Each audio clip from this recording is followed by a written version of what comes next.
সাবিহাকে ভার্সিটিতে নামিয়ে দিতে গিয়েছে রাগিব। 2 দিন বাদে আজ গেস্ট হাউস থেকে সাবিহার রুমে সব কিছু স্থানান্তর করতে ব্যস্ত ছিল রাগিব ও সাবিহা। এরই মাঝে ভার্সিটি যাওয়ার সময় হয়ে যাওয়ার দুজনে বেরিয়ে পড়ে। এদিকে তাদের এই অসম্পূর্ণ কাজ সম্পূর্ণ করতে হাত বাড়ায় সালমা বেগম। রাগিবকে অনুপস্থিতিতে তিনি রাগিবের অগোছালো জিনিসগুলো গুছিয়ে সাবিহার রুমে নিয়ে যেতে লাগলেন। তার সাথে কাজে নেমে পড়ল একজন সার্ভেন্টও। গোছগাছের এক পর্যায়ে ছোট্ট বুকশেলফ থেকে বইগুলো নামিয়ে কার্টুনে ভরতে লাগলেন সালমা বেগম। বই নামানোর একদম শেষ পর্যায়ে দুটো বইয়ের মাঝে অপর একটি কাগজ জাতীয় কিছু আবিষ্কার করলেন তিনি। ওপরের বইটি সরাতেই তার হাতে একটি প্রিন্টেড ছবি এলো। ছবিটিতে রাগিব ও প্রায় তার বয়সেরই হাস্যোজ্জ্বল চেহারার একটি মেয়ে একে অপরের কাঁধে হাত রেখে দাঁড়িয়ে আছে। রাগিবের পাশে অচেনা মেয়েটিকে দেখে তৎক্ষণাৎ সালমা বেগমের মাঝে সন্দেহ মাথাচাড়া দিয়ে উঠল। সালমা বেগম ছবিটির দিকে একদৃষ্টিতে তাকিয়ে রইলেন। বোঝার চেষ্টা করলেন ছবির মেয়েটি ও রাগিবের মধ্যস্থ সম্পর্ক, কিন্তু ঠিক যেন বুঝে উঠতে পারলেন না তিনি। চিন্তার অতল সাগরে ডুবে রইলেন তিনি। আকস্মাৎ সার্ভেন্টের ডাকে খানিক চমকে উঠলেন তিনি। তৎক্ষণাৎ ছবিটি নিজের কাছে রেখে বইটি কার্টুনে রাখলেন সালমা। সার্ভেন্টকে বললেন কার্টুনটি নিয়ে যেতে। সার্ভেন্ট কার্টুন নিয়ে চলে যেতেই সালমা বেগমের মুখশ্রীর রূপরেখা যেন বদলে গেল। 2 চোখে সন্দেহের আভাস পাওয়া গেল। চিন্তা শক্তি তীক্ষ্ণ হয়ে এলো, মস্তিষ্ক সতর্ক হলো। এই ছবির রহস্য খুঁজে বের করতে তিনি রাগিবের রুমে তল্লাশি অভিযান শুরু করলেন, হয়তো আরও কিছু পাবার আশায়। কিন্তু 20 মিনিটের চিরুনি তল্লাশি শেষেও তিনি কিছুই পেলেন না। খানিক অবাক হলেন এতে। তবে এই নিয়ে মাথা না ঘামিয়ে তিনি মনে মনে পরিকল্পনা করলেন রাগিব ফিরে এলেই ছবির মেয়েটির সম্পর্কে সরাসরি জিজ্ঞেস করবে, কারণ এইসব বিষয়ে কাল বিলম্ব করার অর্থ মেয়ের ভবিষ্যৎ সংকটপূর্ণ মুহূর্তে ঠেলে দেওয়া। সালমা বেগম দৃঢ় চিত্তে সিদ্ধান্ত নিলেন, অতঃপর রুমের অন্য কাজে মনোযোগী হলেন। হেই সাবিহা, কেমন আছো? প্রায় 1 মাস পর সেই পরিচিত এবং বিরক্তিপূর্ণ কণ্ঠ শুনে শরীর জ্বলে উঠল সাবিহার। তার এই অপ্রসন্নতার কারণ যে কণ্ঠ, সেই কণ্ঠের মালিকের নাম অ্যাঞ্জো। সাবিহার সাথে একই ভার্সিটিতে পড়ে সে। পহেলা হতেই সাবিহার রূপে পাগল প্রায় অ্যাঞ্জো সব সময় সাবিহাকে নিজের গার্লফ্রেন্ড বানাতে উন্মুখ হয়ে থাকে। কিন্তু সাবিহা বরাবরের মতোই অ্যাঞ্জোকে উপেক্ষা করে চলে, কারণ অ্যাঞ্জো কখনোই এক নারীতে স্থির থাকা ব্যক্তি নয়। প্রায় প্রতি রাতেই মেয়েদের সাথে রাত কাটিয়ে তাদেরকে গার্লফ্রেন্ড বানায়। একজনের সাথে কয়েক মাস কাটিয়ে নতুন করে অন্য মেয়ের পিছনে পড়ে সে। এইসব কারণেই মূলত অ্যাঞ্জোকে 2 চোখে দেখতে পারে না সাবিহা। আজ ক্লাস শেষ করে সে ও সোফিয়া ক্যান্টিনের দিকে যাচ্ছিল, তখনই পিছন থেকে গলা উঁচিয়ে সাবিহাকে ডাকলো অ্যাঞ্জো। অ্যাঞ্জোর এই সাধারণ প্রশ্নের কড়া জবাব দিতে সাবিহা পেছনে ফিরে অ্যাঞ্জো নামক ছেলেটিকে কিছু বলতে যাবে, কিন্তু এর পূর্বেই অ্যাঞ্জো তার সম্মুখে এসে দাঁড়ালো। সাবিহার দিকে ডান হাত এগিয়ে দিয়ে ভদ্রতা সূচক সুরে বলল, দীর্ঘ 1 মাস পর তোমার দেখা পেলাম সাবিহা। কি যে শান্তি লাগছে বলে বুঝাতে পারবো না তোমাকে। সাবিহা চোখ মুখ কুঞ্চিত করে ভীষণ বিরক্তির সহিত বলল, তোমার শান্তি আমার কাছে অশান্তি লাগে এনজো। এতদিনও এটা বুঝতে পারোনি তুমি? অ্যাঞ্জো সাবিহার প্রথমোক্ত কথাটি পুরোপুরি উপেক্ষা করে বলল, তুমি আমাকে এই 1 মাসে মিস করনি সাবিহা? সাবিহা জবাব দিল না, বরং গরম চোখে অ্যাঞ্জোর দিকে চেয়ে রইল। তার এই চাহনিতেই অ্যাঞ্জো যেন ঘায়েল হলো। সোফিয়া তীক্ষ্ণ কণ্ঠে বলল, সাবিয়া যেটা আমাকে অপছন্দ করে সেটা কি বুঝো না, নাকি বুঝতে চাও না এনজো? অ্যাঞ্জো বাঁকা হাসলো। তার এই হাসি সাক্ষাৎ শয়তানের হাসির ন্যায় লাগলো। সে সাবিহার দিকে গভীর দৃষ্টিপাত করে বলল, বুঝতে চাই না আমি, শুধু ওকে পেতে চাই। অ্যাঞ্জোর শেষোক্ত কথায় সাবিহার মেজাজ তিরিক্ষি হয়ে এলো। তবু সে নিজেকে যথেষ্ট শান্ত রাখলো। অ্যাঞ্জোর মুখের ওপর কঠোরভাবে জবাব দিল, ইন ইউর ড্যামিস এনজো। এই বলে সে সোফিয়ার হাত ধরে ক্যান্টিনের দিকে পা বাড়ালো। ওদিকে অ্যাঞ্জো সাবিহার সুডৌল কোমর, নজরকাড়া উরুর দিকে বাজে দৃষ্টিপাত করলো, যেন 2 চোখ দিয়েই গিলে ফেললো সাবিহার মেধহীন মেলি শরীরটা। সাবিহার রুমটা সুন্দরভাবে গোছানো হয়ে গিয়েছে। রাগিবের বাড়ি ফেরার পূর্বেই গোছগাছের কাজ সম্পূর্ণ হয়ে গিয়েছিল। বাড়ি পৌঁছানো মাত্রই রাগিব বিছানায় শুয়ে পড়ল। কল লিস্ট হতে অ্যান্ড্রুর নাম্বার বের করে কল করতে যাওয়ার পূর্ব মুহূর্তে রুমে সালমা বেগমের আগমন ঘটল। সালমা বেগম নক করে রুমে ঢুকতেই রাগিব বিছানা ছেড়ে উঠে দাঁড়ালো।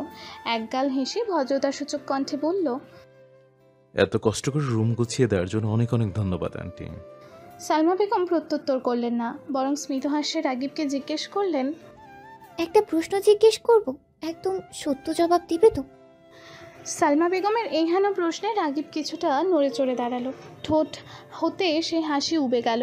চেহারায় খানিকটা গম্ভীর ভাব এনে বলল, জি আন্টি, সত্য জবাব দেওয়ার মতো হলে অবশ্যই দেব। রাগিবের কথা মাটিতে পড়তে না পড়তেই সালমা বেগম সন্দেহজনক কণ্ঠে জিজ্ঞেস করলেন, না হলে মিথ্যে জবাব দিবি? তেমন কিছু না আন্টি, আপনি কি প্রশ্ন করতে চান করুন। সালমা বেগম তৎক্ষণাৎ হাতের ছবিটি রাগিবের দিকে ধরে বললেন, ছবিতে তোমার সাথে এই মেয়েটি কে রাগিব? সালমা বেগমের হাতে ছবিটি দেখে রাগিব যেন আকাশ থেকে পড়ল। ক্ষণেই সালমা বেগমের হাত হতে ছবিটি এক প্রকার ছিনিয়ে নিয়ে বিস্মিত কণ্ঠে জিজ্ঞেস করল, আপনার কাছে ছবিটা এলো কি করে? সালমা বেগম রাগিবের সেই প্রশ্নের জবাব দেওয়ার প্রয়োজন বোধ করলেন না, উল্টো তাকে প্রশ্ন করে বসলেন। এটা তোমার কি হয় রাগিব? তুমি আমার মেয়েকে ধোকা দিচ্ছ না তো? রাগিব চট করে চোখ তুলে চাইল, দৃঢ় চিত্তে বলল, এসব কি বলছেন আন্টি? আমি সাবিয়াকে ভালোবাসি, ওকে ধোকা দেওয়ার কথা কখনো চিন্তাই করিনি। তাহলে এই মেয়েটাকে? রাগিব কিয়ৎক্ষণ চুপ রইল, অতঃপর দীর্ঘশ্বাস ফেলে বলল, ছবির মেয়েটা আমার বোন রামিসা। সালমা বেগমের সন্দেহ দূর হলো না, তিনি বললেন, আমার জানা মতে তোমার কোনো বোন নেই। দেশে শুধু তুমি আর তোমার বাবা থাকতে, তাহলেও তোমার বোন হলো কি করে? মিথ্যে বলছো না তো? রাগিব নিশ্চুপ রইল, কিছুটা পিছিয়ে বিছানায় বসে পড়ল। তার ভেতরটা আবেগী হয়ে উঠল, আখিজোড়া অশ্রুতে সিক্ত হয়ে এলো। তবে সালমা বেগমের সম্মুখে নিজের অশ্রুকে নিয়ন্ত্রণ করে বলল, মিথ্যে বলে লাভ নেই আন্টি, যে মানুষটার অস্তিত্ব এই পৃথিবীতে নেই সেই মানুষটা সম্পর্কে সবাইকে না জানানোই বেটার বলে মনে হয় আমার। সালমা বেগম রাগিবের কথায় খানিক ধাক্কা খেলেন, বললেন, এর মানে রামিসা বেঁচে নেই? রাগিব পরিপূর্ণ চাউনিতে সালমা বেগমের পানে চাইল, বলল, না, আর ওর মৃত্যুর কারণ না জিজ্ঞেস করলে খুশি হব আন্টি। আর এ পর্যন্ত যা যা বললাম তার সবটাই সত্য। এই সত্য মানার মতো বিশ্বাস তো করতেই পারেন আমাকে, তাই না?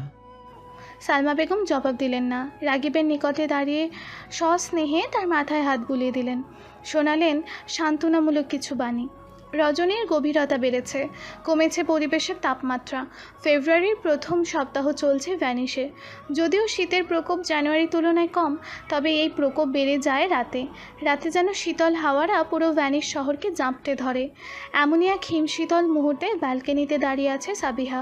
পরনে তার মোটা উলের সোয়েটার, হাতে এক মগ ধোঁয়া ওঠা কফি। তবে কফির উষ্ণতা পূর্বের তুলনায় কমেছে, কারণ মগে আর আছে অর্ধেক কফি।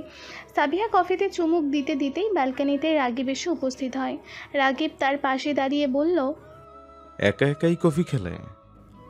আপনি ফোনে কথা বলছিলেন বলে ডিস্টার্ব করিনি, তবে আপনি বললে আপনার জন্য আরেক মগ কফি বানিয়ে নিয়ে আসি।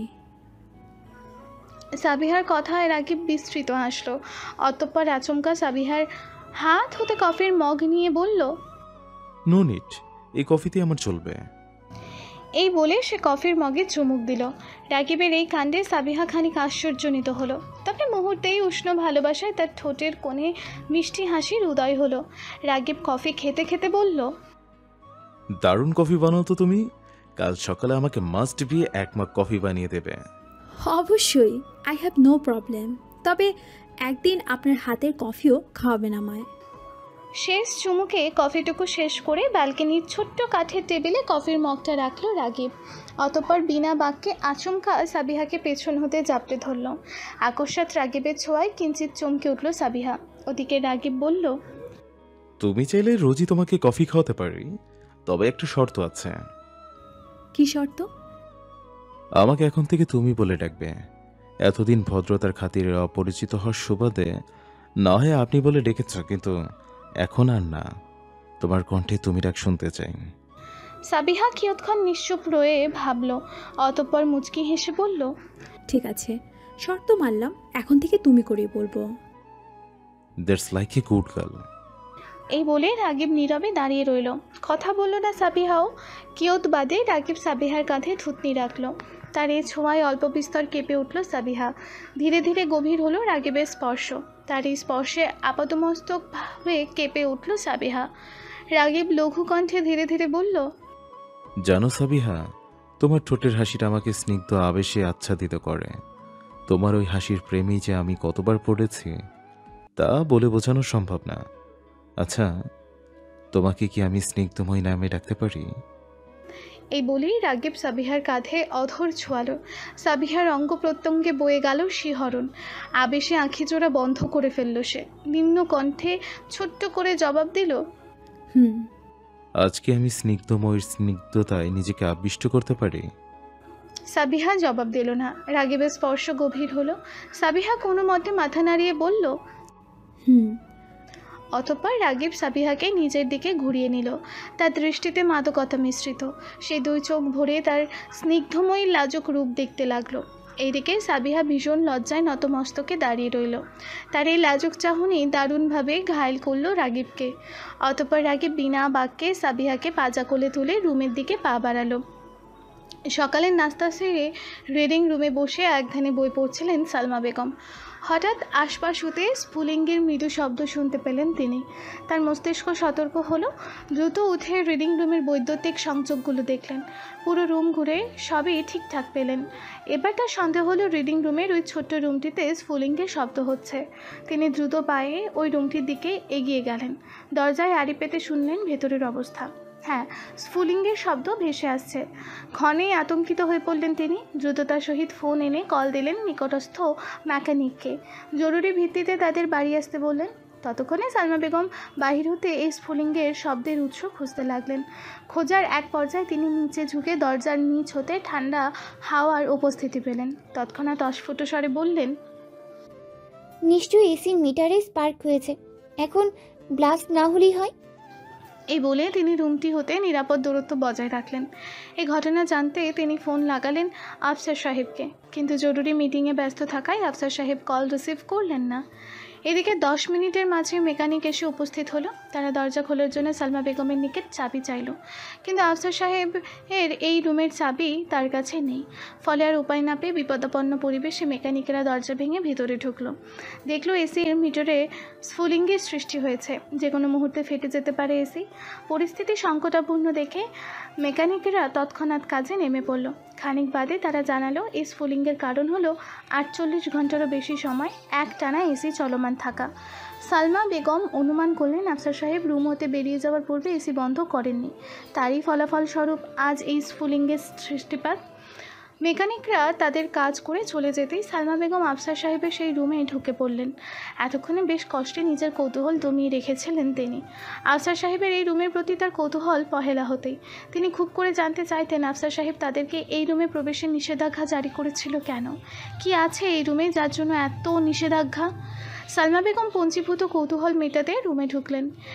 এক নজরে পুরো রুম ভালোভাবে দেখলেন। রুমে অবস্থিত ডেস্কের ফাইলগুলো দেখলেন, তবে বুঝতে পারলেন না কিছুই। এক পর্যায়ে ডেস্কের ড্রয়ারগুলো খুলতে লাগলেন তিনি। প্রথম ড্রয়ারে পেয়ে গেলেন একটি বাক্স। বাক্সটি সুন্দর নকশা করা কাগজে মোড়ানো। লাল রঙের একটি ফিতা দিয়ে বক্সের মুখ কোনো মতে আটকে রাখা। বক্সটি দেখে সালমা বেগমের কৌতূহল পূর্বের তুলনায় আরও বেড়ে গেল। তিনি বক্সটি ডেস্কে রেখে প্রথমে সেটির ফিতা খুললেন। অতঃপর বাক্সটি উন্মুক্ত করতেই তিনি আশ্চর্যজনিত হলেন। বাক্সে রাখা জিনিসগুলো দেখে তিনি যেন আকাশ হতে পড়লেন। আফসার সাহেবের গুপ্ত সেই রুমটিতে সালমা বেগম হতভম্ব হয়ে দাঁড়িয়ে আছেন, দৃষ্টি স্তব্ধ ও অবিশ্বাসে পূর্ণ। বাক্সে এমন কিছু থাকবে তা তিনি অনুমানও করতে পারেননি। বাক্সটিতে একটি রক্তাক্ত কাপড়ের অংশ ও কয়েকটি ছবি রাখা। ছবিগুলো আর কারো নয় বরং আফসার সাহেব ও রামিসার। রামিসাকে চিনতে প্রথমে একটু অসুবিধা হলেও কিছুক্ষণের মাঝেই তিনি রামিসাকে পুরোপুরি চিনে ফেলেন। বাক্সে রাখা ছবিগুলোর মাঝে কয়েকটি ছবিতে রামিসা চোখ বুজে আফসার সাহেবের কাঁধে মাথা রেখে বসে আছে। কয়েকটি ছবিতে দুজন বেশ ঘনিষ্ঠ অবস্থায় বসে আছে, তবে সেসব ছবিতেও রামিসার চোখ জোড়া বন্ধ। ছবির পারিপার্শ্বিক পরিবেশ দেখে মুহূর্তেই অনুমান করা যায় ছবিগুলো কোনো ক্লাবে তোলা হয়েছে। সালমা বেগম মিলিয়ে দেখলেন বাক্সে থাকা রক্তাক্ত কাপড়ের অংশটি রামিসার গলায় ঝুলে থাকা শর্ট স্কার্ফের একটি অংশ। এসব দেখে সালমা বেগম স্থির থাকতে পারলেন না। ধপ করে মেঝেতে বসে পড়লেন। তার মুখ দিয়ে টু শব্দটুকুও বের হচ্ছে না। ভেতরটা অবিশ্বাস্যকর এই ছবিগুলো দেখে ভেঙে চুরমার হয়ে গিয়েছে যেন। তিনি আফসার সাহেব ও রামিসার এই ধরনের ছবি মোটেও আশা করেননি। সালমা বেগম শূন্য মস্তিষ্কে কিয়ৎক্ষণ বসে রইলেন। অনুভব করলেন চারপাশের কঠোর নীরব পরিবেশ। অনুভব করলেন তার অন্তরের সকল বিশ্বাস আশা আজ ভোতা হয়ে গিয়েছে। নিজের স্বামীকে এমন আপত্তিকর ছবিতে দেখে সালমা বেগমের শরীর গুলিয়ে এলো। মুহূর্তেই আফসার সাহেব ও রামিসার জন্য তার হৃদয়ে একরাশ ঘৃণার জন্ম নিল। আঁখি জোড়া বেয়ে গড়িয়ে পড়ল আস্থা ভঙ্গের যন্ত্রণার অশ্রু। তিনি কাঁদতে লাগলেন, নীরবে কাঁদতে লাগলেন। কত সময় গড়িয়ে গিয়েছে তা জানা নেই সালমা বেগমের। চাপা কান্নার ফলে মাথাটা ভারী হয়ে এসেছে। নাকের উপরাংশে মৃদু ব্যথা অনুভব হচ্ছে। নোনা জলের অশ্রুতে দুই গালও আঠালো হয়ে এসেছে। কিয়ৎক্ষণ হাতে থাকা বাক্সটির দিকে একদৃষ্টিতে চেয়ে থেকে উঠে দাঁড়ালেন তিনি। বাক্সটি পুনরায় ভালোভাবে ফিতা দিয়ে মুড়িয়ে সেটি সহ রুম হতে বেরিয়ে এলেন তিনি। তার দৃষ্টি দৃঢ়, যেন ভেঙে পুনরায় গড়া ওঠা একটা মূর্তি তিনি। বাক্সটি নিয়ে রুমে এসে দরজা আটকে দিলেন তিনি। সেটি বিছানার ওপর অবহেলায় রেখে ওয়াশরুমে চলে গেলেন তিনি। মুখে মুখে ঘন পানির ঝাপটা দিয়ে ফোলা ফোলা চোখে আয়নায় তাকালেন। মনস্থির করলেন রামিসার সম্পর্কে রাগিবকে সব জিজ্ঞেস করবেন। এমনকি আফসার সাহেব ও রামিসার মধ্যকার সম্পর্ক নিয়েও জিজ্ঞেস করবেন। নিজের বোন সম্পর্কে রাগিব নিশ্চয়ই এইসব তথ্য জানবে।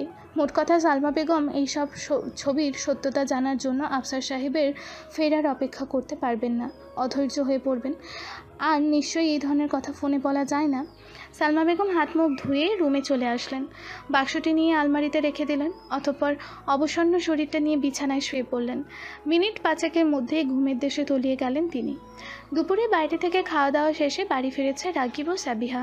তাদের বাড়ি ফিরতে ফিরতে প্রায় সন্ধ্যা হয়ে গেল। সাবিহা পোশাক বদলে রাগিবের পাশে সোফায় বসলো।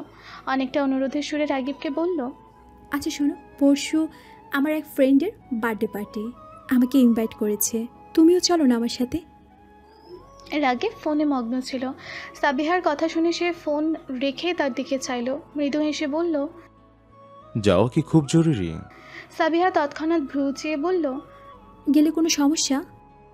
অবভিয়াসলি নট, কোনো সমস্যা নেই। গুড। আসলে আমি তোমাকে আমার ফ্রেন্ডদের সাথে পরিচয় করে দিতে চাইছিলাম। দেখাতে হবে না আমার হাজবেন্ড কত হ্যান্ডসাম। সাবিহার শেষোক্ত কথা শুনে রাগিব ফোন রেখে সাবিহার দিকে ফিরে বসলো। সোফার ব্যাক রেস্টের ওপরাংশে ডান হাত রেখে পায়ের ওপর পা তুলে চমকপ্রদ গলায় বলল, ওয়াও, আজ প্রথম তোমার কাছ থেকে নিজের প্রশংসা শুনলাম, ভালো লাগছে। রাগিবের এহেন কথার ধরনে সাবিহা কিছুটা লজ্জা পেল, তবে নিজের লাজুক ভাব দমিত রেখে বলল, এখন থেকে ডেইলি শুনবে। ডেইলি? সিরিয়াসলি? ডেইলি তোমার মুখে আমার প্রশংসা শুনলে আমি হাওয়ায় উড়ব। রাগিবের কথায় সাবিহা সশব্দে হেসে উঠল। খানিক বাদে বলল, তুমি কি জানো এই ফেব্রুয়ারি মাসে এখানে কার্নিভাল ফেস্টিভ্যাল হয়? রাগিব এই ব্যাপারে সম্পূর্ণভাবে অনবগত হওয়ার ভান ধরে বলল, না তো, কি হয় ফেস্টিভ্যালে? সাবিহা অতি আগ্রহের সহিত রাগিবকে বলল, কার্নিভাল ফেস্টিভ্যাল ভ্যানিসের ওয়ান অফ দ্য এনসিয়েন্ট ট্রেডিশনালের একটি। এখানে সবাই মাস্ক পরে, বিভিন্ন ডিজাইনের ড্রেস পরে, মাস্কগুলোর ডিজাইনও নজর কাড়া হয়। সবচেয়ে বড় কথা, এখানে ফুল ফেসড মাস্কগুলো বেশি থাকে।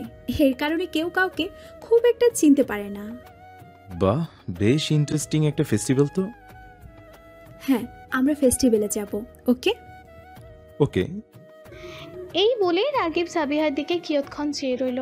অতঃপর জিজ্ঞেস করল, তুমি কি সিসলি গিয়েছো কখনো? ভ্যানিসের বাইরে কখনো যাওয়া হয়নি আমার। আচ্ছা, তোমাকে একদিন সিসলি নিয়ে যাব। শহরটা অনেক সুন্দর। তুমি গিয়েছো? হ্যাঁ, আমার একটা ফ্রেন্ড ওখানে থাকে। হো, তাহলে সিসিলি গিয়ে একদিন ঘুরে আসা যায়। এভাবে রাগিব ও সাবিহার মাঝে কথাবার্তা চলতে লাগলো। রাত 10টা নাগাদ প্রত্যেকে রাতের খাবার খেয়ে নিজের রুমে চলে গেল। সাবিহা আগামীকালের ক্লাসের পড়া শেষ করে ঘুমিয়ে পড়ল। রাগিবও ঘুমানোর প্রস্তুতি নিচ্ছিল, তবে দরজায় কারোর করাঘাতে তার প্রস্তুতি বিঘ্নিত হলো। সে উঠে গিয়ে দরজা খুলে দেখল সালমা বেগম শুকনো মুখে দাঁড়িয়ে আছেন। সালমা বেগম প্রথমে রাগিবকে কিছু বললেন না। রাগিবের দিকে শীতল চাহনিতে চেয়ে তার কাজ ছাপিয়ে সাবিহাকে একবার দেখে নিলেন। সাবিহাকে ঘুমাতে দেখে সালমা বেগম গমগমে গলায় বললেন, রাগিব, আমার রুমে একটু এসো, জরুরি কথা আছে। এই বলেই সালমা বেগম পেছন ফিরে নিজের রুমের দিকে পা বাড়ালেন। এদিকে তার এহেন কথার ধরনে রাগিব কিছুটা চিন্তিত হলে, তবে বেশি চিন্তা ভাবনা না করে সালমা বেগমের পিছু পিছু গেল সে। রাগিব রুমে আসতেই সালমা বেগম রুমের দরজা আটকে দিলেন। কোনোরূপ ভূমিকা ছাড়াই বললেন, রাগিব, তোমার বোনকে নিয়ে কিছু জিজ্ঞেস করার ছিল। যে প্রশ্নটা করব আশা করি তুমি কিছু মনে করবে না, এবং এই বিষয়ে জানলেই আমাকে জানাবে। আকস্মাৎ সালমা বেগমের এহেন কথায় রাগিব নড়ে চড়ে দাঁড়ালো। কিছুটা সতর্ক হলো সে। জিজ্ঞেস করল, কি জিজ্ঞেস করবেন আন্টি? সালমা বেগম তৎক্ষণাৎ জিজ্ঞেস করলেন, তোমার বোনের চরিত্র সম্পর্কে তোমার কোনো ধারণা আছে? রাগিব খানিক রেগে গেল। সালমা বেগমের কথার সুরে সে চট করে ধরে ফেলল সালমা বেগম রামিসার চরিত্র সম্পর্কে নেতিবাচক ধরনের মন্তব্য করছেন। সে চটে যাওয়া মেজাজ নিয়ে সালমা বেগমকে বলল, আমার বোনের চরিত্র সম্পর্কে আমি যথেষ্ট জানি আন্টি। আপনার কথার ধরন শুনে মোটেও মনে হচ্ছে না আপনি ভালো কোনো মিনিংয়ে কথা বলছেন। সালমা বেগম তৎক্ষণাৎ কোনো কথা বললেন না। রাগিবকে পাশ কাটিয়ে বেডসাইড টেবিল থেকে বাক্সটা নিয়ে এলেন তিনি। অতঃপর সেখান থেকে আফসার সাহেব ও রামিসার ছবিগুলো রাগিবের সম্মুখে ধরে উদ্ধত গলায় বললেন, তাহলে এগুলো কি রাগিব? একজন বয়স্ক মানুষের সাথে এতটা ঘনিষ্ঠ অবস্থায় কেন আছে তোমার বোন? সালমা বেগমের হাতে বাক্সটা দেখে ভীষণ অবাক হলো রাগিব, কারণ আফসার সাহেবকে সেই পার্সেলটা পাঠিয়েছিল। সে সালমা বেগমের নিকট হতে বাক্সটা হাতে নিয়ে বিস্মিত কণ্ঠে জিজ্ঞেস করল, আপনি এই কথাটা কোথায় পেলেন? কোথায় পেলাম এটা বড় কথা না, বড় কথা বক্সে থাকা ছবিটা নিয়ে। এই ছবি নিয়ে কোনো ব্যাখ্যা দিতে পারবে তুমি? রাগিব এবার কঠিন দৃষ্টিতে সালমা বেগমের পানে চাইল। দৃঢ় প্রত্যয়ী হয়ে বলল, অবশ্যই পারবো, কারণ আমার বোনের চরিত্র সম্পর্কে আমার যথেষ্ট জ্ঞান আছে। ও কেমন তা আমার জানা আছে। কিন্তু আপনার স্বামী সম্পর্কে হয়তো আপনার জানা নেই আন্টি। আপনার হাজবেন্ড কতটা লো কোয়ালিটির লোক তা আপনি আন্দাজও করতে পারবেন না। সালমা বেগম তেতে উঠলেন। এবার ঝাঁঝালো গলায় বললেন, মুখ সামলে কথা বলো রাগিব, ভুলে যেও না উনি সাবিহার বাবা। ভুলে যাব কেন আন্টি? তবে কারো সম্পর্কে না জেনে শুধুমাত্র কয়েকটা ছবি দেখে কারো চরিত্র সম্পর্কে বিচার করে ঠিক করেননি আপনি। কারণ সবসময় চোখের দেখা সত্য হয় না। আর ছবিতে শুধুমাত্র রামিসা নেই, আপনার স্বামীও আছে। আর নিশ্চয়ই আপনার স্বামীর মুখের অবস্থা রামিসার মুখের অবস্থায় স্পষ্ট দেখতে পাচ্ছেন। এখানে কি আপনার মনে হয় রামিসার কোনো ভুল আছে? আসলে রামিসার কোনো ভুল নেই। সমস্ত ভুল, সমস্ত পাপ আপনার স্বামী করেছে। He is the criminal. কি যাতা বলছো রাগিব? চাতা নয় আন্টি, আপনি জানেন না আপনার স্বামী কি জঘন্যতম কাজটা করেছে।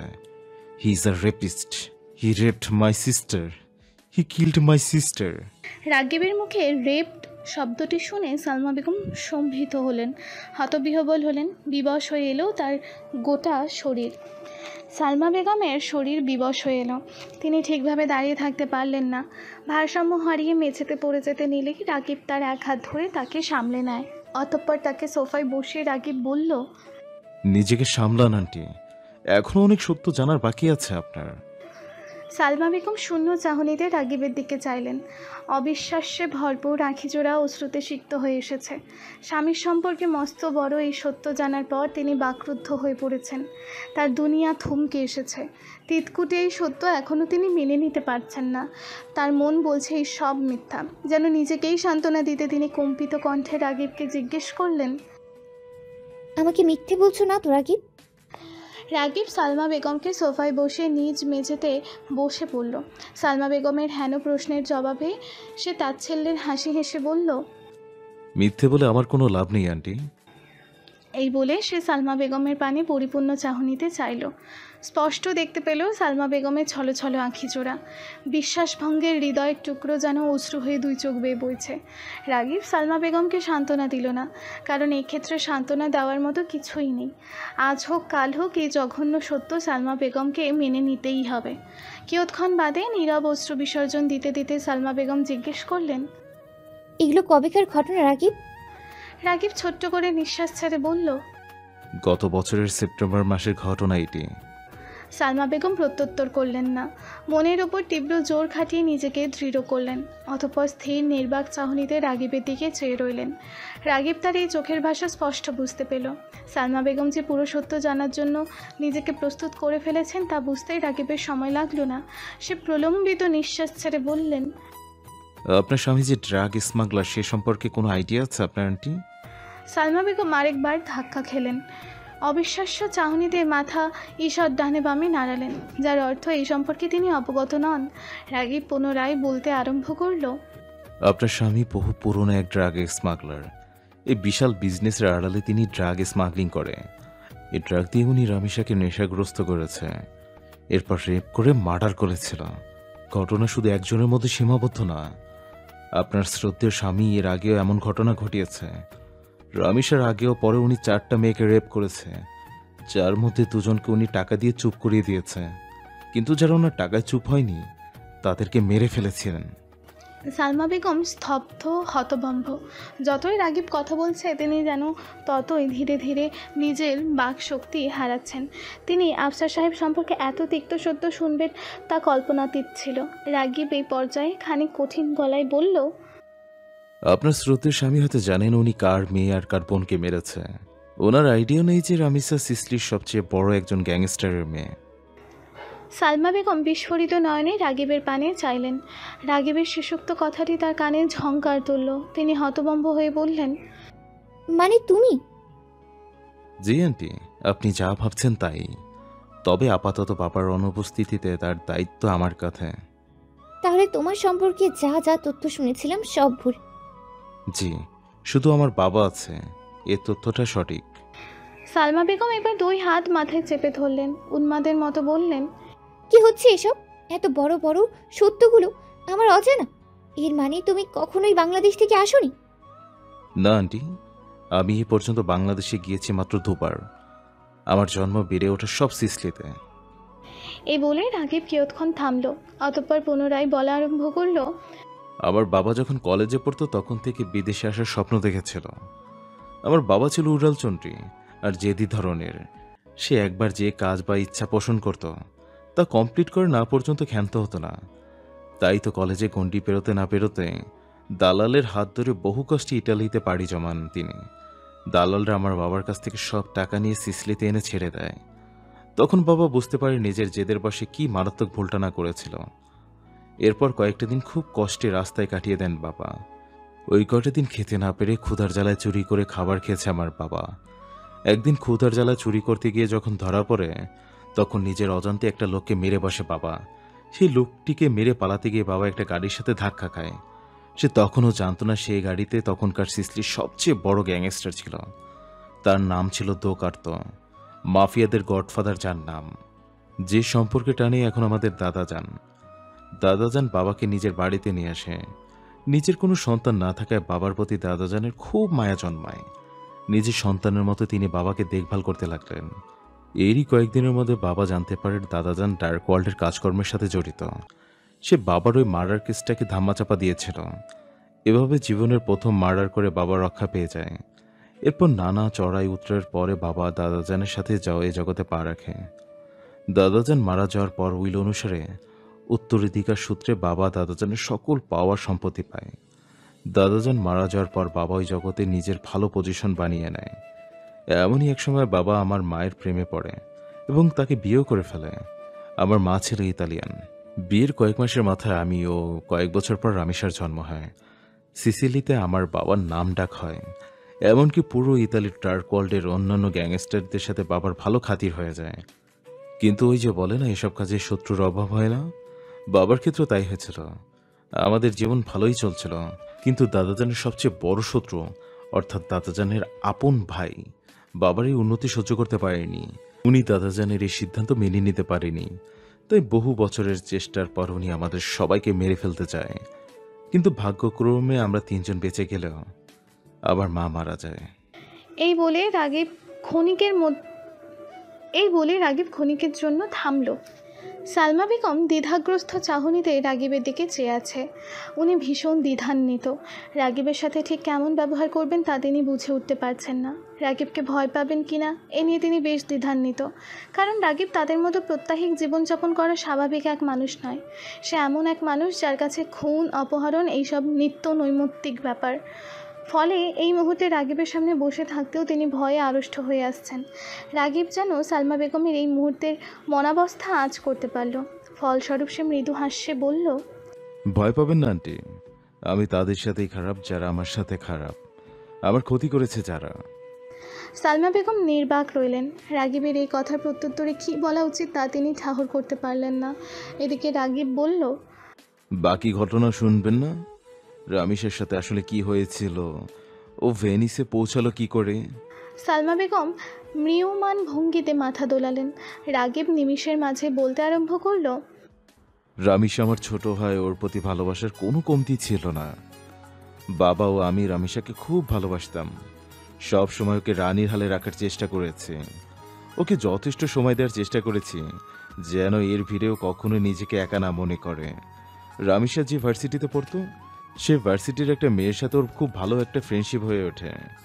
মেয়েটার বাসা ভেনিসে ছিল, ফলে যে কোনো ছুটিতেও ভেনিসে গেলে রামিসা ওর সাথে ছুটিতে চলে যেত। আমরাই নিয়ে রামিসাকে কখনো বাধা দিতাম না, ওকে ওর মতো বাঁচতে দিয়েছিলাম। কিন্তু এটাই যে পরে ওর কাল হয়ে দাঁড়াবে তা আজ করতে পারিনি। রামিসা মেয়েটাকে নিজের পরিচয় বলেনি, ও যে গ্যাংস্টার ফ্যামিলি থেকে বিলং করে, কারণ ওর ভয় ছিল ওই মেয়েটা এমনটা জানলে রামিসার সাথে ফ্রেন্ডশিপ রাখবে না। রামিসার ভয়ের কারণটাও ঠিক ছিল। তো ভ্যানিসে গেলে মাঝে মাঝে রামিসার ওর ফ্রেন্ড ক্লাবে যেত, রেগুলারলি না, মাঝে মাঝে যাওয়া আসা করতো ওরা।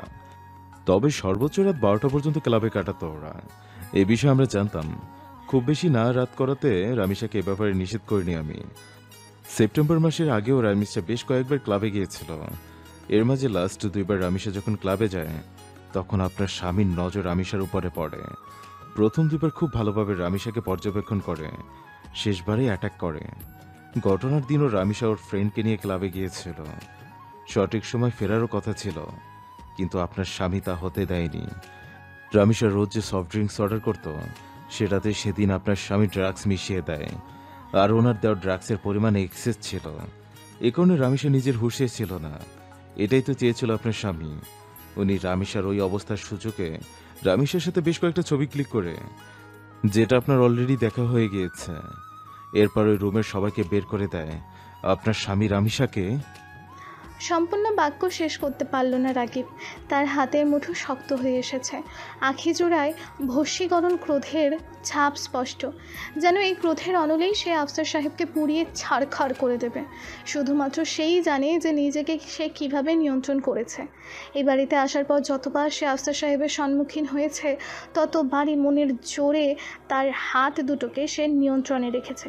সে জানে এই হাত দুটোকে সে সব মুহূর্তে নিয়ন্ত্রণহীন হতে দিলে তখনই ওই স্থানে বিরাট এক রণক্ষেত্র তৈরি হয়ে যেত, যা সে কখনোই চাইতো না। এর পেছনে সবচেয়ে বড় কারণ ছিল সাবিহা। সে সাবিহাকে ভালোবাসতো। সে চেয়েছিল সাবিহার ভরসার পাত্র হয়ে আফসার সাহেবের এই মুখোশ উন্মোচন করে তবেই আফসার সাহেবের উপরোক্ত অবস্থা করবেন। সে পথ ধরেই রাগিব এগিয়ে যাচ্ছিল। সালমা বেগম রাগিবের অসম্পূর্ণ কথাটি বিড়বিড় করে নিজের অজান্তেই সম্পন্ন করেন। ভাবতে থাকেন তার স্বামীর মুখোশের পেছনে ওই কালো রূপের কার্যালাপ। খানিক ভাবতেই তার সমস্ত শরীর শিউরে ওঠে, অল্প বিস্তর কেঁপে ওঠেন তিনি। রাগিব পুনরায় বলতে আরম্ভ করল, ঘটনা এখানে শেষ হলেই পারত, কিন্তু তা হয়নি। রামিসাকে নিচের ক্লাবের রুমে নিয়ে একবার রেপ করা হলো। আপনার স্বামীর তাতে স্বাদ মেটেনি। সে রামিসাকে ওই অবস্থায় একটা হোটেলে নিয়ে যায়। সেখানেও তিনি একই কাজ করেন। তবে এবার তিনি একা ছিলেন না, গিয়াস সাহেব ওনার সাথে ছিলেন। গিয়াস সাহেবকে তো চেনা আপনার স্বামীর সবচেয়ে বিশ্বস্ত সঙ্গী যে। সালমা বেগম আরেক দফা বিস্মিত হলেন যে গিয়াস সাহেবকে এতদিন তিনি ভালো একজন মানুষ মনে করেছেন, সেও কিনা শেষমেশ নিজের রূপ বদলিয়ে ফেলল। সালমা বেগম যেন আজ আশ্চর্যের সর্বোচ্চ চূড়ায় গিয়ে পৌঁছালেন।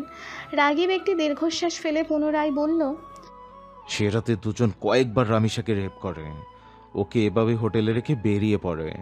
এর কারণে রামিসার ফ্রেন্ড ওকে রাতে খুঁজে পায়নি। সকালেও রামিসাকে খোঁজে সে, কিন্তু পায়নি। এদিকে আমরা কেউই জানতাম না ব্যাপারটা নিয়ে। হয়তো আগে ভাগে আমাদের জানালে রামিসা আজ বেঁচে থাকতো, কিন্তু ওর দায়িত্বে থেকে রামিসা গায়েব হয়েছিল দেখে ও ভয় আমাদের কিছু বলেনি। যতক্ষণে ও আমাদের জানিয়েছে ততক্ষণ অনেক দেরি হয়ে গিয়েছিল। পরের দিন বিকালে আপনার স্বামী ও গিয়া সাহেব রামিসাকে টাকার অফার করে, কিন্তু বিধ্বস্ত শরীরটা নিয়ে রামিসা এতে রাজিও হয়নি। সে এসব কিছু বেফাস করার কথা বলে। এরই ভয়ে ওনারা দুজন মিলে রামিসাকে মেরে ফেলে। ওর মৃত্যুটা ছিল সবচেয়ে ভয়ঙ্কর মৃত্যু। রামিসার বডিটা যখন পাই তখন ওর শরীরে এক ফোঁটা কাপড় ছিল না। ওর পেটে ছুরির ক্ষত স্পষ্ট প্রথমবারের মতো নজরে এসেছিল। ওর হাতের কাছে পড়েছিল ওই স্কার্টটা, যা রক্তে রঞ্জিত ছিল।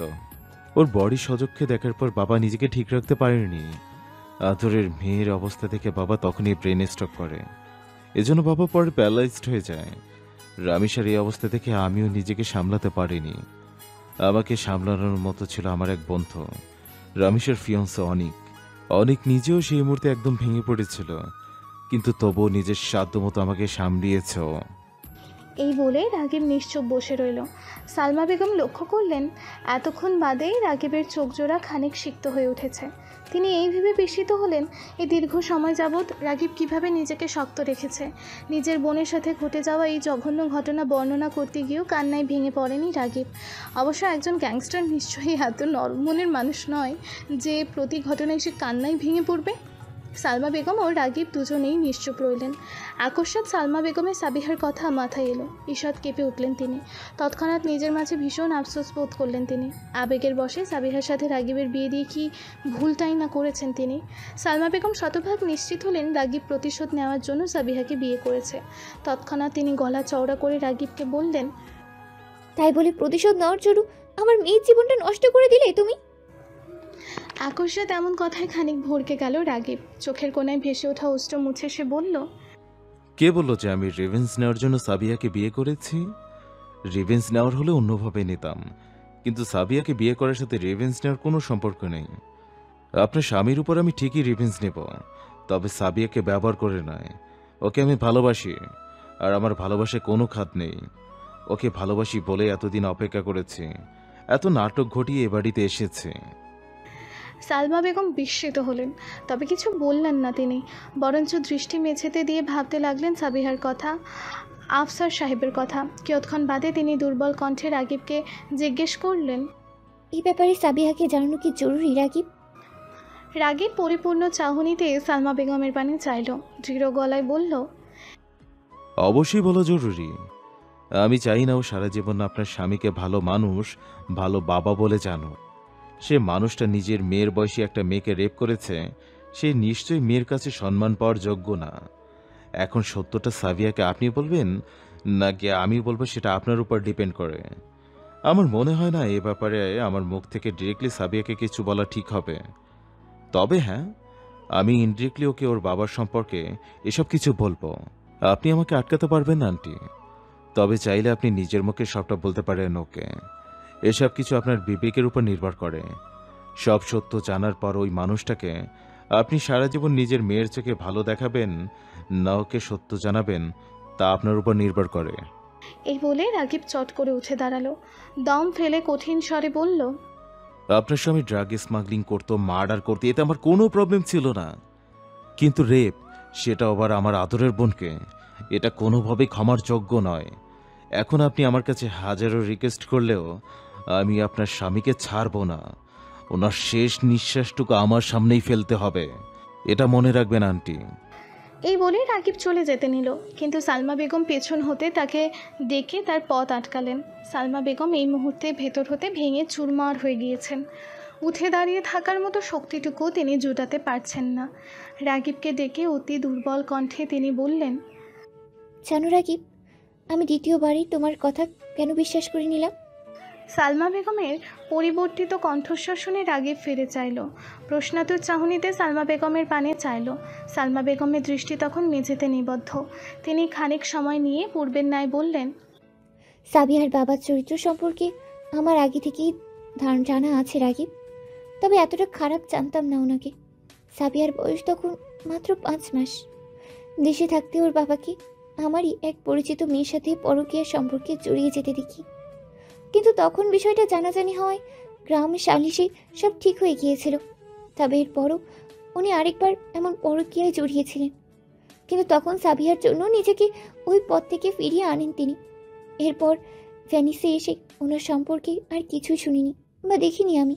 কারণটাও ধরতে পারলাম আজ, কারণ সাবিহার বাবা আমাকে কিছু জানার সুযোগই দেননি, আমাকে পুরোপুরি আঁধারে রেখেছেন উনি। এই বলে সালমা বেগম তীব্র যন্ত্রণার এক দীর্ঘশ্বাস ফেললেন। আফসার সাহেবের চরিত্র সম্পর্কে আরও নতুন তথ্য জানতে পেরে অবাক হলো না রাগিব। সে সহজেই মেনে নিল ব্যাপারটি, বলল না একটি কথাও। খানিক বাদে সালমা বেগম একই ভঙ্গিতে থেকে শান্ত সুরে বললেন, সাবিহার কাছে যাও রাগিব, আমি একটু একা থাকি, কোনো প্রয়োজন হলেও নক করো না, আর যাওয়ার সময় দরজা ফিরিয়ে দিয়েছেও। রাগিব টু শব্দটুকু করল না, কারণ সে কিছুটা হলেও সালমা বেগমের পরিস্থিতি অনুভব করতে পেরেছে। এই কারণেই সে নিশ্চুপ রুম হতে বেরিয়ে গেল। যাওয়ার সময় নিঃশব্দে দরজা ভিড়িয়ে গেল। রাগিব নিজেদের রুমে এসেই দরজা আটকে দিল। বিছানার দিকে তাকিয়ে দূর হতেই ঘুমন্ত সাবিহাকে দেখে স্মিত হাসল সে। অতঃপর রুমের লাইট নেভিয়ে সে নিঃশব্দে সাবিহার পাশে শুয়ে পড়ল। ঘুমন্ত সাবিহাকে নিখুঁতভাবে পর্যবেক্ষণ করতে করতে সে বালিশের কোনোই গেড়ে থুতনিতে হাত ঠেকিয়ে সাবিহার পানে চাইল। তার ঘুমন্ত স্নিগ্ধময়ীর পানে অপলক চাহনিতে চেয়ে রইল সে, যেই চাহনিতে মিশে রইল অপরিসীম ভালোবাসা, অকল্পিত ভালোবাসা, যে ভালোবাসা সম্পর্কে সাবিহার কোনো ধারণা নেই, যে ভালোবাসা সম্পর্কে সাবিহা কল্পনাও করেনি কখনো। সেই ভালোবাসায় রাগিব আগলে রেখেছে তাকে। এক পর্যায়ে রাগিব অপর হাত দিয়ে আলতো করে সাবিহার চুলের মাঝে হাত বোলালো। অতঃপর তার স্নিগ্ধময়ীর কপালে আলতো করে গভীর চুমু এঁকে বলল, তুমি জানো না সাবিহা, আমি তোমাকে ঠিক কতটা ভালোবাসি। আমার ভালোবাসার গভীরতা সম্পর্কে তোমার কোনো ধারণা নেই সাবিহা। আমি কখনো তোমাকে হারাতে চাই না, যে কোনো মূল্যে সারা জীবন নিজের কাছে রেখে দিতে চাই, আমার বুকের মাঝে আগলে রেখে দিতে চাই। তোমার দিকে কেউ অন্য নজরে তাকিয়ে থাকুক, এটা আমার সহ্য হয় না। এনজোর ঘটনাটা আমাকে না বললেও আমি জানি সাবিহা, এবার ওকে সুযোগ দিয়েছি, তবে দ্বিতীয়বার ওর সীমা অতিক্রম করলে আমি আমার সীমা ভুলে যাব। ওকে মেরে ফেলতে দ্বিতীয়বারও ভাববো না আমি। এই বলেই রাগিব সাবিহার চুলের মাঝে হাত বুলিয়ে দিতে থাকে। এই বছরের চূড়ান্ত শীতের হাওয়া বইছে। প্রকোপ কমেছে হিম হিম অনিল অনুভূতির। এখন শরীরে হাওয়ার ছোঁয়ায় শিউরে ওঠে না, তবে শরীরের বহিবরণে শীতল হয়ে ওঠে। সালমা বেগম ব্যালকনিতে দাঁড়িয়ে নির্বাক চাহনিতে মেঘের চলাচল দেখছেন মেঘের আড়ালে হঠাৎ হঠাৎ লুকিয়ে যাওয়া চাঁদটি। তিনি তীব্রভাবে অনুভব করছেন তার হৃদয়ে বৃহৎ একটি ক্ষতের সৃষ্টি হয়েছে। সেই ক্ষত শত চিকিৎসাতেও সেরে ওঠার নয়। তার বিধ্বস্ত আখিজোড়া অশ্রুতে টলমল করছে। ক্ষণে ক্ষণে বেয়ে পড়ছে বাঁধ ভাঙা মর্মযন্ত্রণার নোনা জল। তার মন চাইছে চিৎকার করে কাঁদতে, মন চাইছে কাউকে জিজ্ঞেস করতে, কি পাপ করেছিলাম যার শাস্তি এত দিনেও শেষ হয়নি। কিন্তু সালমা বেগম চুপিসারে কাঁদলেন, চাপা কান্না তোড়ে ঠোঁট চেপে নিজেকে সামলালেন। বারংবার তার চোখের সামনে চলমান দৃশ্যের ন্যায় আফসার সাহেবের নিকৃষ্ট কাজগুলো ভেসে উঠল। এতে আরও ভেঙে পড়লেন তিনি। সময় গড়িয়ে গেল, রজনীর গভীরতা বৃদ্ধি পেল। রাত তখন মধ্যরাতে উপনীত হলো। সালমা বেগমের চাপা কান্নার তোড় কমে এসেছে। মাঝে মাঝে ফুঁপিয়ে উঠছেন তিনি। অতিবাহিত সময়ের সাথে সাথে তিনি নিজেকে পূর্বের তুলনায় দৃঢ়ভাবে সামলে নিয়েছেন। মানসিক অবস্থা খানিক স্বাভাবিক হয়ে এসেছে। তিনি আধ ভেজা অশ্রুসিক্ত গাল মুছে নিলেন। ব্যালকনি হতে বেরিয়ে সোজা ওয়াশরুমে গিয়ে মুখে পানির ঝাপটা দিলেন। অতঃপর ওয়াশরুম হতে বেরিয়ে তিনি নিজের ফোন নিয়ে চলে গেলেন সাবিতের রুমে। আজ সাবিতের কাছে ঘুমাবেন তিনি। দীর্ঘক্ষণ কান্নার ফলে তার চোখ ও মাথা প্রচণ্ড ব্যথায় জর্জরিত করছে, এতে কোনো সন্দেহ নেই। মাঝরাতেও ঘুম ভেঙে কান্না করতে বসে যাবেন তিনি। অন্তত আজ সাবিতের কাছে ঘুমালে তিনি কান্না করবেন না, এই চিন্তায় যে ঘুম হতে সাবিত জেগে উঠলে তাকে নিজের এই কান্নার অজুহাত দিতে হবে, যা সালমা বেগম কিছুতেই চান না। তিনি চান না সাবিতকে আফসার সাহেবের কুকীর্তি সম্পর্কে অবগত করতে। তিনি চান না ছোট ছেলেটার মনে এই নিয়ে কোনো প্রকার খারাপ প্রভাব পড়ুক। এ কারণে তিনি মনে প্রাণে চাইছেন সাবিতকে এইসব বেফাস সত্য হতে দূরে রাখতে। নিষ্পাপ ছেলেটার মনে তার আপন বাবার জন্য ঘৃণার উদ্রেক ঘটাতে চাইছেন না তিনি। কিন্তু কতদিন এইসব ঘৃণিত সত্য হতে সাবিতকে দূরে রাখতে পারবেন তা সালমা বেগমের জানা নেই। সালমা বেগম সাবিতের রুমে চলে এলেন। সাবিতের পাশে শুয়ে সাবিতের চুলে বিলি কেটে দিতে দিতে ঘুমিয়ে পড়লেন তিনি। থাই গ্লাস ভেদ করে প্রত্যুষের উষ্ণ সোনালি রোদের মৃদু ছোঁয়া এসে সাবিহার মুখশ্রী রাঙিয়ে দিল। সেই রোদের উপস্থিতিতে ঘুম ভাঙল তার। পিটপিট করে আঁখি জোড়া মেলে চাইল সে। প্রথম কয়েক সেকেন্ড স্থির থেকে সে পার্শ্ব পরিবেশ সম্পর্কে ধারণা নিল। অতঃপর সব কিছু ঠাউর করতে পেরে সে খানিকটা নড়ে চড়ে উঠল। মুহূর্তেই অনুভব করলো রাগিব তাকে জড়িয়ে ধরে ঘুমিয়ে আছে। ক্ষণেই রাগিবের উষ্ণ আলিঙ্গনে তার সমস্ত শরীরে স্নিগ্ধ পরশের ছোঁয়া অনুভব হলো। আবেশে কয়েক মুহূর্ত আঁখি জোড়া বুঝে মিষ্টি করে হাসল সে। অতঃপর ধীরে সুস্থে রাগিবের দিকে ফিরল সে। ততক্ষণে রাগিবের হাতের বাঁধন খানিক আলগা হয়ে এসেছে, ফলে সাবিহা এক হাত ভাঁজ করে মাথার নিচে ঠেকিয়ে রাগিবের পানে চাইল। ঘুমন্ত রাগিবকে কয়েক মুহূর্ত নিষ্পলক দেখল সাবিহা। রাগিবের মুখমণ্ডলে প্রতিটি রেখা ভীষণ খুঁটিয়ে খুঁটিয়ে দেখল সে। দুষ্টুমিষ্টি চাপা হাসির রেখা ঘিরে ধরল সাবিহার ওষ্ঠ যুগলকে। এক পর্যায়ে সে অপর হাত দিয়ে আলতো করে রাগিবের গাল বেয়ে আঙুল নামিয়ে নিল। রাগিবের দাড়িতে কিয়ৎক্ষণ আলতো হাত বোলালো সে। ঘুমন্ত রাগিবকে এইভাবে ঘাঁটতে ভীষণ আনন্দ পেল সাবিহা, কিন্তু তার এই কাণ্ডে রাগিব যে কখন ঘুম হতে জেগে গিয়েছে তা টের পেল না সে। দাড়িতে সাবিহার হাতের স্পর্শে রাগিব বদ্ধ আখিচোড়া সহিত বলল, যে কাজটা ঘুমের মাঝে করো সে কাজটা আমি জেগে থাকতে করা যায় না? আকস্মাৎ ঘুমন্ত রাগিবের কণ্ঠস্বর কর্ণপাত হতেই চমকে উঠল সাবিহা। তৎক্ষণাৎ নিজের হাত সরিয়ে নিতে চাইলে রাগিব তাতে বাধা দিল। সে সাবিহার হাতের কবজি ধরে নিজের গালের ওপর রেখে আঁখি যুগল মিলে চাইল। ঠোঁটে আবেশে চাপা হাসি বজায় রেখে নিদ্রাচ্ছন্ন কণ্ঠে ধীর স্বরে বলল, এখন হাত সরিয়ে নিচ্ছ কেন? ভালোই লাগছিল সকাল সকাল তোমার নরম হাতের ছোঁয়া। আচ্ছা শোনো, এখন থেকে রোজ সকালে আমাকে এভাবে জেগে উঠাবে, আন্ডারস্টুড? সাবিহা খানিক লজ্জা মিশ্রিত হাসি হাসল। ঈষৎ ভেঙচি কেটে বলল, আমার তো খেয়ে দিয়ে কাজ নেই যে রোজ সকালে তোমাকে ঘুম থেকে উঠাবো। অ্যালার্ম আছে কিসের জন্য? রাগিব মুখ দিয়ে বিরক্তিসূচক শব্দ উচ্চারণ করে বলল, এই মোলায়েম মোলাম হাত থাকতে কর্কশ অ্যালার্মের শব্দ উঠবো কেন? ওয়াইফ হিসেবে তোমার একটা দায়িত্ব কর্তব্য আছে কি নাই? এত কঠিন কাজ সকাল সকাল করতে পারবো না আমি। দরকার হলে একটা রাবারের হাত বানিয়ে নিয়ে আসো। এই বলে সাবিহা উঠে নিতে চাইল, কিন্তু রাগিব তাকে বাধা দিয়ে বরঞ্চ নিজের বুকের মাঝে আগলে ধরল। বলল, রাবারের হাতে কাজ হবে না, আমার স্নিগ্ধময়ের হাতটাই লাগবে আমার। সাবিহা দ্বিতীয় কিছু বলল না। রাগিবের মুখে স্নিগ্ধময়ী নামটা শুনে তার অন্তঃস্থল মুগ্ধতায় ছেয়ে উঠল। সমস্ত শরীর বেয়ে উষ্ণ প্রেমের ছোঁয়া বয়ে গেল। এভাবেই নির্বিঘ্নে কেটে গেল তাদের ভালোবাসায় মোড়ানো মুহূর্তটি। দুজনে নীরবে হৃদয়ের অন্তঃস্থল দিয়ে সেই মুহূর্তটি ভীষণ উপভোগ করল। সাবিহাকে ভার্সিটি হতে নিতে এসেছে রাগিব। ভার্সিটির মূল ফটকের সম্মুখে গাড়ির ওপর হেলান দিয়ে দাঁড়িয়ে আছে সে। অপেক্ষা সাবিহার। আধ ঘন্টা পেরিয়ে যাওয়ার পর সে সাবিহা ও সোফিয়াকে দেখতে পেল। দুইজনে গল্প করতে করতে আসছে। আকস্মাৎ সাবিহার পেছনে অ্যাঞ্জুকে দেখতে পেল রাগিব। মুহূর্তেই সতর্ক চেতনায় সোজা হয়ে দাঁড়িয়ে পড়ল সে। তীক্ষ্ণ দৃষ্টি স্থাপন করল সাবিহা ও অ্যাঞ্জুর পানে। এদিকে পেছন হতে কারোর উপস্থিতি টের পেয়ে থমকে দাঁড়ালো। চট করে পেছনে চাইল সে। অ্যাঞ্জোকে দেখে মুহূর্তেই তার চেহারার রূপরেখা বদলে গেল। হাসি হাসি মুখশ্রী মুহূর্তে ক্রোধান্বিত হয়ে এলো। সে কঠিন স্বরে অ্যাঞ্জোকে বলল, তোমাকে সেই দিন নিষেধ করার শর্ত তুমি আজও আমার পিছনে এসেছো। অ্যাঞ্জো একটা পৈশাচিক হাসি দিয়ে বলল, কি করব বলো সাবিহা, তুমি মানুষটাই এতটা লোভনীয় যে বারবার তোমার পিছনে ছুটে চলে আসি। ওই যে মধুর পিছনে যেভাবে মৌমাছি লাগে ঠিক সেভাবেই তোমার পিছনে লেগে আছি আমি। এতে অবশ্য আমার কোনো আফসোস নেই, কারণ তুমি এতটাই হট যে চাইলেও নিজেকে কন্ট্রোল করা যায় না। অ্যাঞ্জোর শেষোক্ত কথাটি শুনে সাবিহা ক্রোধের অনলে জ্বলে উঠল যেন।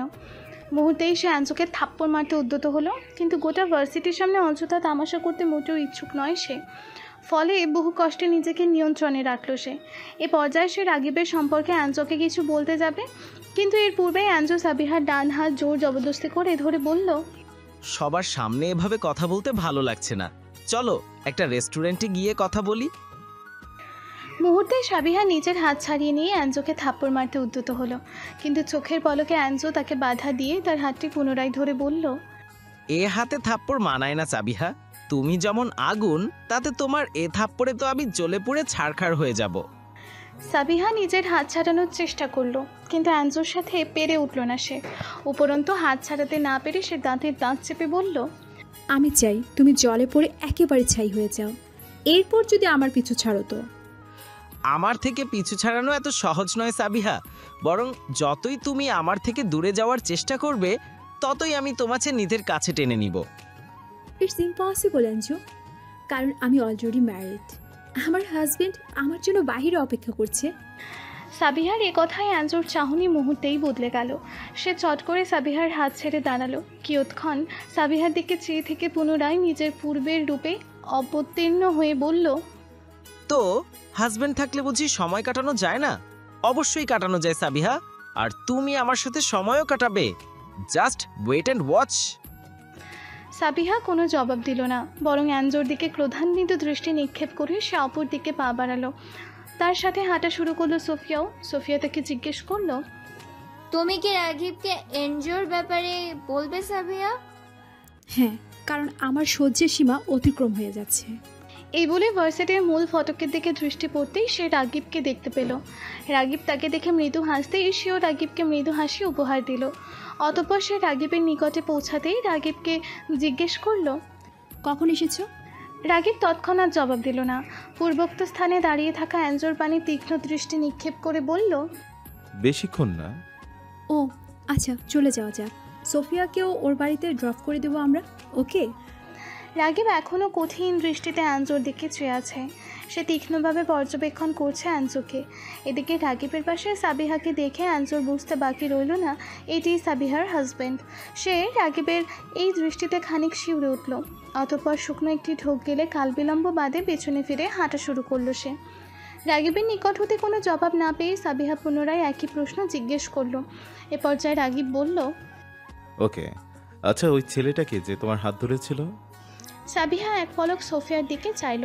সোফিয়া তাকে অ্যাঞ্জোর ব্যাপারে বলতে আশ্বস্ত করে বলল, ওটা এনজো, বাড়িতে পৌঁছে তোমাকে ওর ব্যাপারে বলবো।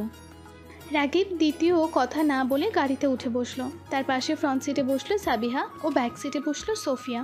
দুইজনে বসে পড়লে রাগিব গাড়ির জানালার কাচ ভেদ করে দূর হতে অ্যাঞ্জোকে এক নজর দেখে নিল। অতঃপর নিজের মাঝে আওড়ালো সে, মিস্টার অ্যাঞ্জো, আপনি আপনার সীমা অতিক্রম করেছেন। এখন আপনার জন্য একটু খাতিরদারির ব্যবস্থা না করলেই নয়। এই বলে সে গাড়ি স্টার্ট দিল। বদ্ধ ঘরে দুহাত পা বাঁধা অবস্থায় বসে আছে ক্ষুদ্র ড্রাগ ডিলার সার্জো। একটি কাপড়ের টুকরো দিয়ে তার মুখ বাঁধা। বদ্ধ করে এহেন অবস্থায় নিঃশ্বাসের জন্য হাঁসফাঁস করছে সে জানে না কে বা কারা কী উদ্দেশ্যে তাকে এখানে ধরে এনেছে। সে নিজের হাত ও পায়ের বাঁধন খোলার সর্বোচ্চ চেষ্টা চালাচ্ছে, কিন্তু শত চেষ্টাতেও দৃঢ় এই বাঁধন হতে মুক্ত হতে পারল না সে। তার আশেপাশে সুটবুট পরিহিত বেশ কজন মানুষ দাঁড়িয়ে আছে। কিছুক্ষণ বাদে সে শুনতে পেল গাড়ি থামানোর শব্দ, কারোর পায়ে হাঁটা জুতোর শব্দ। এই নিয়ে তার মস্তিষ্কে উকি দিল বেশ কয়েকটি প্রশ্ন। তার এই প্রশ্নের জবাব দিতেই যেন সে স্থানে রাগিবের আগমন ঘটল। কালো শার্ট, কোট, প্যান্ট পরিহিত রাগিবের দেহভঙ্গিমা ও আচরণ দেখে সার্জোর বুঝতে বাকি রইল না যে সে কোনো সাধারণ মানুষের কবলে পড়েনি। সার্জোর সামনে একটি চেয়ার টেনে পায়ের ওপর পা তুলে বসে পড়ল রাগিব। হাতের পিস্তলের ট্রিগার পয়েন্ট ধরে ঘোরাতে ঘোরাতে কোনোরূপ ভূমিকা ছাড়াই অতি শীতল কণ্ঠে বলল, মিস্টার সার্জো, নিজের প্রাণ ভিক্ষা চাইলে মিস্টার আফসার সাহেবের বিপক্ষে গিয়ে আমাদের জন্য কাজ করতে হবে তোমাকে। সার্জো রাগিবের এই শীতল কণ্ঠে নড়ে চড়ে বসল। আমতামতা করে বলল, কি কাজ? রাগিব তার পাশে দাঁড়িয়ে থাকা একটি লোককে দেখিয়ে বলল, ও তোমার কাজ বুঝিয়ে দেবে তোমাকে। শর্টে বলে রাখি, একটা পার্টি দিকে তোমাকে কিছু কাজ করতে হবে। সার্জো ভয়ার্থ চাহনিতে রাগিবের পানি চাইল। অনেকটা সাহস জুগিয়ে দ্বিধান্বিত কণ্ঠে জিজ্ঞেস করলো, যদি তোমাদের বলে দেওয়া কাজ না করি তবে এতে আমার ফায়দাটা কি? সার্জোর এহেন কথায় রাগিব মুখ ফিরিয়ে হাসল। অতঃপর আকস্মাৎ সজোরে মাথায় পিস্তল ঠেকিয়ে ক্রূর হাসি দিয়ে বলল, এই পিস্তল চালাতে আমি 1 মিনিট সময় নেব না সার্জো। নাও ডিসিশন ইয়োর। আই হোপ তোমার দুটো প্রশ্নের জবাব তুমি পেয়ে গেছো।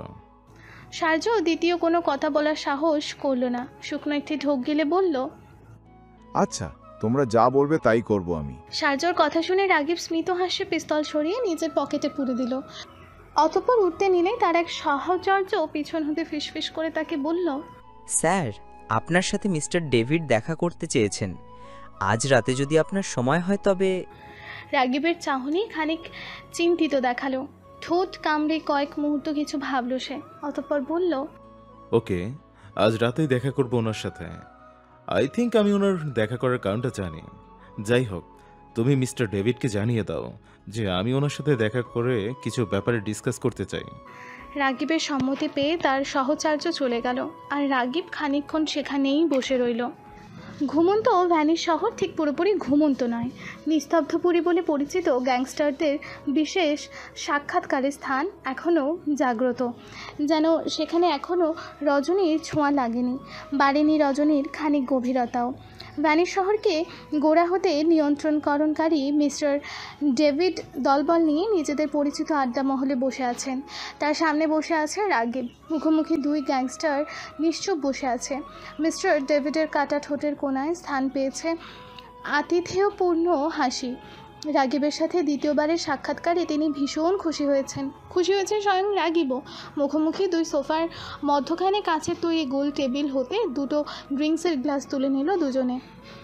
মিস্টার ডেভিড ড্রিঙ্কসে এক চুমুক দিয়ে ভদ্রতাসূচক হাসি দিয়ে বললেন, দ্বিতীয়বার তোমার সাথে দেখা করে খুব ভালো লাগলো মিস্টার রাকিব শাহরিয়ার। তোমার সাথে দেখা করে খুব ভালো লাগছে মিস্টার ডেভিড। আই গেস আমি জানি তুমি আমাকে কেন ডেকেছ। রাগিবের শেষোক্ত কথাটি শুনে মিস্টার ডেভিড সশব্দে হেসে উঠলেন। কাটা ছেঁটাপূর্ণ মুখশ্রীতে সেই হাসি ভয়ানক দেখালো। এই হাসি দেখে সাধারণ মানুষও নিশ্চিত হবে উনিই ভ্যানিশের বিখ্যাত গ্যাংস্টার মিস্টার ডেভিড লুসেন্ট, যার ভয়ে সব সময় তটস্থ থাকে এখানকার স্থানীয় পুলিশ সদস্যগণ, যার নাম ভ্যানিশের ছিঁচকে চোরগুলোর মুখে মুখেও প্রচলিত। মিস্টার ডেভিস ড্রিঙ্কসের গ্লাস সহ সম্মুখের দিকে এগিয়ে এলেন। গ্লাসটি টেবিলের ওপর রেখে পরনের কোটটি খানিক ঠিকঠাক করে বলল, দেখো রাকিব, তুমি যেমন সিসিলি শহরকে নিয়ন্ত্রণ করো, তেমনি আমিও ভেনিস শহরকে নিয়ন্ত্রণ করি। সেই হিসাবে এই শহরের সব শান্তি রক্ষার দায়িত্ব আমার, রাইট? রাগিব গ্লাসে আরেকটি চুমুক দিয়ে বলল, রাইট মিস্টার ডেভিড। সেহেতু আমার শহরে এসে তুমি যে এই খানিক সময়ের বিশৃঙ্খলা সৃষ্টি করলে সেটা নিশ্চয়ই আমার ভালো লাগার কথা নয়। রাগিব মুখ ফিরিয়ে মৃদু হেসে বলল, তোমার যেটা ভালো লাগেনি তা আমি জানি মিস্টার ডেভিড, তবে আমার কাজ শেষ হলেই আমি চলে যাব এখান থেকে। কি কাজ, কি উদ্দেশ্যে এসেছো? ড্রাগ স্মাগলার মিস্টার আফসার সাহেব সম্পর্কে নিশ্চয়ই জানা আছে তোমার? হ্যাঁ, জানা আছে। ওনার সাথে কিছু পার্সোনাল ডিল বাকি আছে আমার। এদিকে কাজ শেষ হলে আমি সিসিলিতে ব্যাক করব। আই হোপ আমার প্রাইভেসি সম্মান দিয়ে এই পার্সোনাল ডিলের বিষয়ে কিছু জিজ্ঞেস করবেন আমায়। মিস্টার ডেভিড রাগিবের ডিলের সম্পর্ক কিছু জানতে চাইছিল, কিন্তু রাগিবের শেষোক্ত কথায় দমে গেলেন তিনি। কিয়ৎক্ষণ বিনা বাক্য রাগিবের পানে চেয়ে রইলেন তিনি। অতঃপর টেবিলে থাকা বোতল হতে রাগিবের গ্লাসে একটু ড্রিঙ্কস ঢেলে দিলেন তিনি। নিজের গ্লাসে ড্রিঙ্ক ঢেলে রাগিবের সাথে চিয়ার্স করে সেই ড্রিঙ্কস করলেন। শেষ রাতে চুপিসারে বাড়ি ফিরল রাগিব। বাড়ির 3 সদস্য তখন ঘুমে বিভোর। নিজেদের রুমে পা টিপে টিপে প্রবেশ করল রাগিব। নিঃশব্দে পরনের পোশাক বদলে সাবিহার পাশে এসে শুয়ে পড়ল সে। সাবিহার কোমরে আলতো হাত রাখতেই তন্দ্রাগত কণ্ঠে সাবিহা জিজ্ঞেস করে বলল, কোথায় গিয়েছিলে তুমি? সাবিহার এহেন প্রশ্নে হক চকালো রাগিব। নিঃশব্দে শুকনো একটা ঢোক গিলে তৎক্ষণাৎ বলল, গেস্ট হাউসে গিয়েছিলাম একটু কাজে। তুমি টের পেলে কখন? সাবিহা জবাব দিল না। পুনরায় ঘুমের দেশে পাড়ি জমালো সে। হাঁপ ছেড়ে বাঁচল রাগিব। স্বস্তির একটা নিঃশ্বাস ফেলে সেও ঘুমিয়ে পড়ল। আফসার সাহেব ও সামাদ সকাল 11টার দিকে ভ্যানিস ফিরেছেন। এয়ারপোর্ট হতে সোজা বাড়িতে চলে এলেন তারা। তাদের এই আকস্মাৎ আগমনে সাবিহা ও সাবিত ভীষণ খুশি হলো, কিন্তু সালমা বেগমের স্বস্তি শান্তি সব জানালা দিয়ে পালালো। যে বিষাক্ত সত্যের কথা কিছুটা ভুলে তিনি চিন্তাহীন সময় কাটাতে চেয়েছিলেন, তা যেন আফসার সাহেব ইচ্ছাপূর্বক হতে দিলেন না। বিঘ্ন ঘটালেন সালমা বেগমের জীবনে। আফসার সাহেব রুমে প্রবেশ করতেই সালমা বেগম তাকে সম্পূর্ণরূপে অগ্রাহ্য করে রুম হতে বেরিয়ে গেলেন। সালমা বেগমের হেন উপেক্ষাপূর্ণ আচরণে খানিক অবাক হলেন আফসার সাহেব।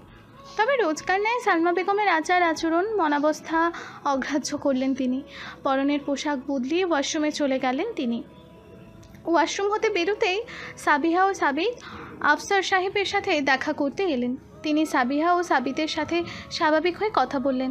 সাবিহার সাথে এমন বন্ধুত্বপূর্ণ আচরণ করলেন যেন কিছুদিন পূর্বে রাকিবের সাথে বিয়ের ব্যাপারে কোনো ঝামেলাই হয়নি।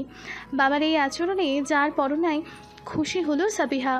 মনে হতে সকল প্রকার বোঝা নেমে গেল তার। সে ধরেই নিল তার বাবা রাকিব ও তার বিয়ের বিষয়টি মেনে নিয়েছে, যদিও এ নিয়ে সে আগ বাড়িয়ে কথা বলল না।